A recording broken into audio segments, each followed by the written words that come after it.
inflatable. Mali pa yung phrase. Grabe, nagbayad ka na, hindi iba pala yung alam mo. I'll be giving away free passes to Inflatable Island, kaya naman dyan lang kayo. What's up guys? Summer trip tayo sa biggest inflatable playground dito sa Asia, ang Inflatable Island. Welcome to Inflatable Island!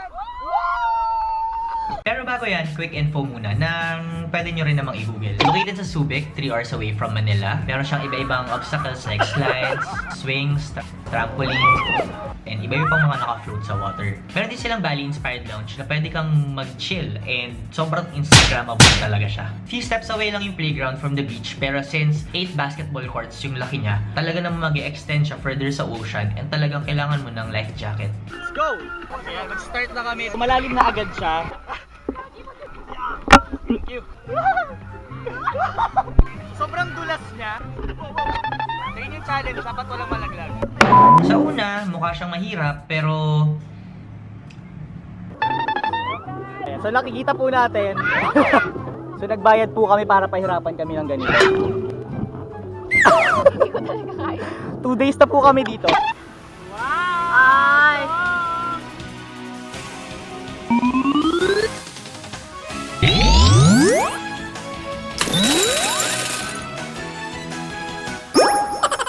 Like a boss! pero seriously, don't worry kasi varying difficulties naman yung obstacles, kaya naman very family friendly pa rin siya and safe. And meron tayong mga lifeguards na naka-station dun sa buong place. Personally, fan talaga ako ng mga ganitong activities and added fun din if yung mga kasama mo ay mga competitive din. Takbo, ang ganda kay ate.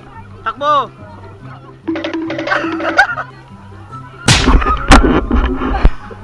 Ano ba to? Pwede mo dyan sabayan?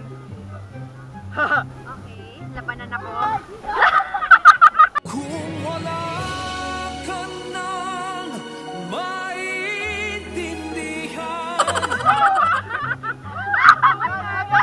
Round 2.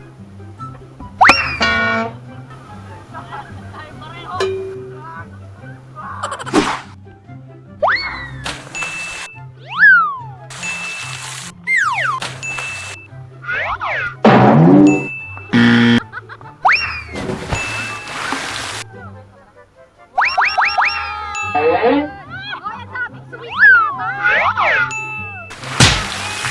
Round 2. Puro moist, hindi nakuha yung talon. Ayan, wala na. Tagal namin tumalon, puro moist lang pala. We remember it in our hearts. Walang fixed route, pwede kang pumunta kahit saan as long as hindi ka makakaabala dun sa mga iba mong kasabay. Game, bili. Bili namin ba? Ha? Shaman po yan.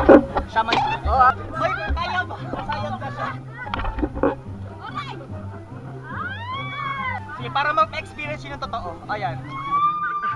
Sige. Wala uuwi. Gusto nyo yan, ha? Gusto ko na lang tumalon para may video. Ikaw mag-adjust. Diyan ka na, nakakahiya na sa mga kasunod. Marami pang ibang attractions pero hindi ko muna kayo spoil para mas ma-enjoy nyo pag nandun kayo. Game.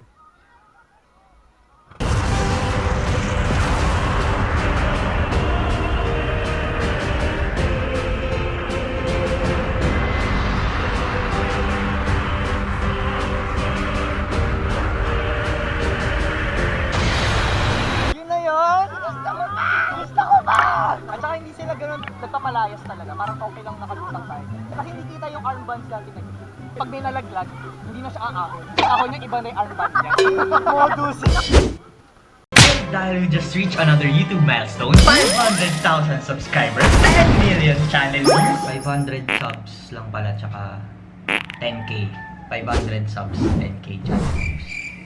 Gusto ko mag-thank you at i-share ang good vibes, kaya naman I'm giving away free passes to Inflatable Island. This is Tricksters PH giveaway. Cool.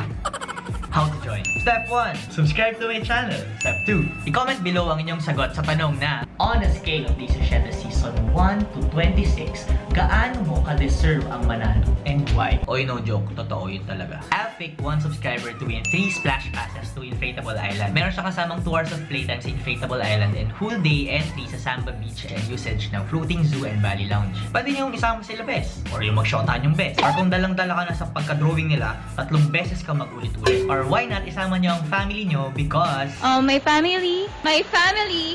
is the most important persons in my life. Thank you. Kaya naman tag mo na sila for more chances of winning. Giveaway starts now until June 13, 2017 and winner will be announced dito sa YouTube on June 17, 2017. That's it! I hope your summer's going great and hindi sana puro drawing. For more travel and kajologs, don't forget to hit the subscribe button and you may also follow me on my other social media accounts. Yon! Bye, pose! Baba mo directly pa ba? Ayan, walang hangin. Pagting mo, face mo na yun. Oo. Lapit pa pala. Bato ko na pala! Ah!